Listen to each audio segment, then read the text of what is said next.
High প্রিয় শিক্ষার্থীরা, সবাইকে স্বাগত জানাচ্ছি আজকের ক্লাসে। আজকে আমরা যে বিষয়টি নিয়ে আলোচনা করব তা হলো সম্মান প্রথম বর্ষ ক্যালকুলাস 1 চ্যাপ্টার 3-এর বি ডিফারেন্সিয়েশন বা অন্তরীকরণ। আমরা গত ক্লাসে অন্তরজ নির্ণয়ের প্রয়োজনীয় যে সূত্রগুলো ছিল ওইগুলো নিয়ে কি করছি, আলোচনা করছি। আজকে আমরা দেখব অন্তরীকরণ করার নিয়ম, মানে অন্তরীকরণ করব এটার নিয়মটা কি বা কি থাকলে কি কি বিষয়গুলো আমরা গত ক্লাসে এইগুলো বলে দিছিলাম। তারপরও এটার উপর আমি হালকা একটু আমার অভিজ্ঞতা থেকে কিছু লিখে রাখছি। এটা হলো একাধিক পদ থাকলে প্রত্যেকটি পদকে আলাদাভাবে অন্তরীকরণ করতে হবে। যেমন এরকম থাকতে পারে ddx অফ ইউবি, মানে যদি একাধিক পদ থাকে, দুইটা পদ তিনটা পদ একসাথে যদি থাকে, একাধিক পদ থাকে, তাহলে ওদেরকে প্রত্যেককে কি করতে হবে, আলাদাভাবে ডিফারেন্সিয়েশন করতে হবে। যেমন এরকম প্রথমটাকে স্থিরকে দ্বিতীয়টাকে কি করতে হবে প্লাস দ্বিতীয়টাকে স্থিরকে প্রথমটাকে করতে হবে। যেমন ddx of U ddx of B plus V ddx of U, মানে একাধিক পদ থাকলে প্রত্যেকটিকে আলাদাভাবে এরকম বা এরকমও হতে পারে। তোমার ddx of x square plus x plus 6, এটাকে যদি আমরা করি আলাদাভাবে, যেমন x square plus ddx of x plus ddx of 6, এটার মানে x square x to the four n n x to the four n minus 1 plus ddx of x n x to the four n minus 1 আর ddx of c is equal to 0 বা 2x plus x to the four 0 plus 0 is equal two 2x plus 1 plus 0 is equal two কত, 2x plus 1। এরকম যদি একাধিক পদ থাকে প্রত্যেকটি পদকে আলাদাভাবে কি করতে হবে, ডিফারেন্সিয়েশন করতে হবে। যদি গুণাকার থাকে প্রত্যেকটিকে করলাম, যেমন x square plus x plus 6, এটাকে আলাদাভাবে প্রত্যেকটা করলাম এরকম। আর চলকের সাথে সহগ থাকলে সহগকে স্থিরকে চলককে কি করতে হবে, অন্তরীকরণ করতে হবে। এটা যেমন এটা আমরা গত ক্লাসে এই কনস্ট্যান্টের ক্ষেত্রে আমরা দেখছিলাম, মানে যদি চলকের সাথে সহগ গুণাকারে থাকে তাহলে চলককে কি করতে না, সহগকে স্থিরকে চলককে কি করতে হবে, অন্তরীকরণ করতে হবে। যেমন ddx অফ 2x, ঠিক আছে।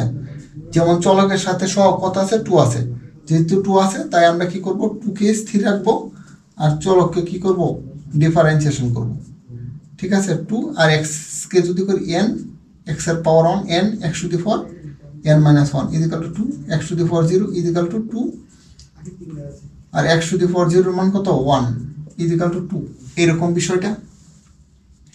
তারপর যাকে x বলবো তা যদি x না হয়, যতক্ষণ পর্যন্ত x না হবে ততক্ষণ পর্যন্ত কি করতে হবে, আমাদের অন্তরীকরণ করতে হবে। এই বিষয়টা হলো এরকম, যেমন ddx of e to the 4 x square, আমরা জানি e to the 4 x K differentiation করলে e to the 4 x হয়। যার x বলছো সে কি x, সে x না, সে x স্কোয়ার। যেহেতু হয় নাই তাহলে তাকে কি করতে হবে, আমাদের ডিফারেন্সিয়েশন করতে হবে। যেমন e to the 4 x square যেটা হয়ে গেল, আর x to the x square একক করলে n x to the 4 n minus 1 is equal to e to the 4 x square 2x বা is equal to 2x e to the 4 x square। এই বিষয়টা এরকম। তারপর বেস ও পাওয়ার, এই বিষয়টা বেস ও পাওয়ারে চলক থাকলে, মানে আমি বলছিলাম চলকের পাওয়ার যদি চলক থাকে তাহলে কি করতে হবে, উভয় পক্ষে লন নিতে হবে, অথবা আমরা কি করব, ইউ টু দি 4 বি সূত্র পালবো। যেমন এরকম আমরা সূত্র দেখছিলাম কত, ddx of u to the 4 v থাকলে u to the 4 v DD x of কত v ln you.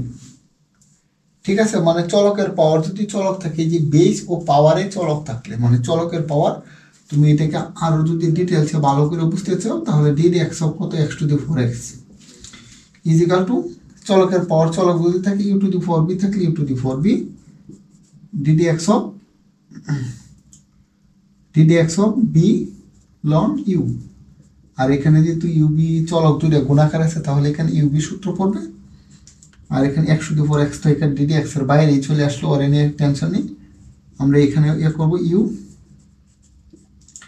DD x of B plus V DD x of you.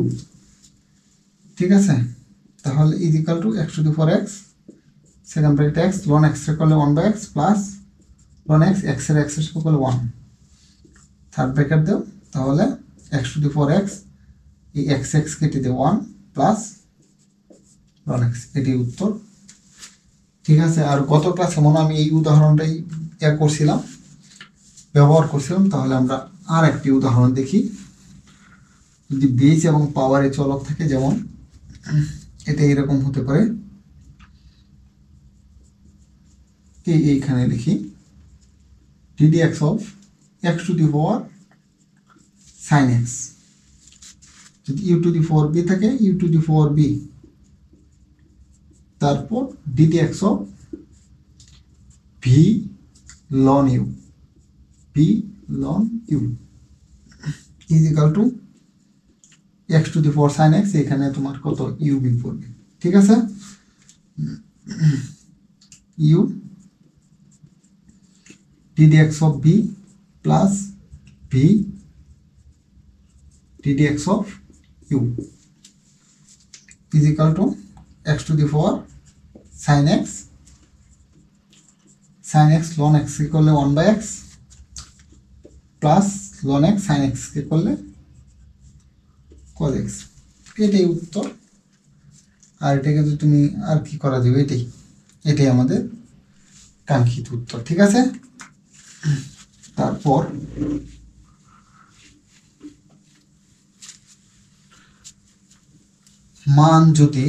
মান ডিগ্রিতে থাকলে রেডিয়ানে নিতে হবে, কারণ এটা আশা করি তোমরা আগের থেকে জানো, কারণ ক্যালকুলাস কোনোদিন মান ডিগ্রিতে নেই না, সবসময় সে কি নেই রেডিয়ানে নেই। তাহলে এখানে যদি মান ডিগ্রিতে থাকে তাহলে এটাকে কি করতে হবে, আমাদের রেডিয়ানে নিতে হবে। রেডিয়ানে যদি নেই তাহলে এরকম মনে করো DD x of x degree. ঠিক আছে, এক্স ডিগ্রি লিখলাম, তাহলে এটাকে আমরা ডিফারেন্সিয়েশন করতে পারবো না।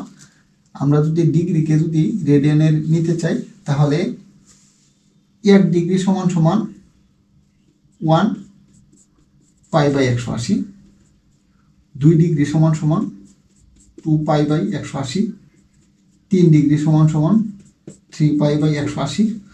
তাহলে এখানে x ডিগ্রি সমান কত হবে বলো, x ডিগ্রি সমান সমান x পাই বাই 180।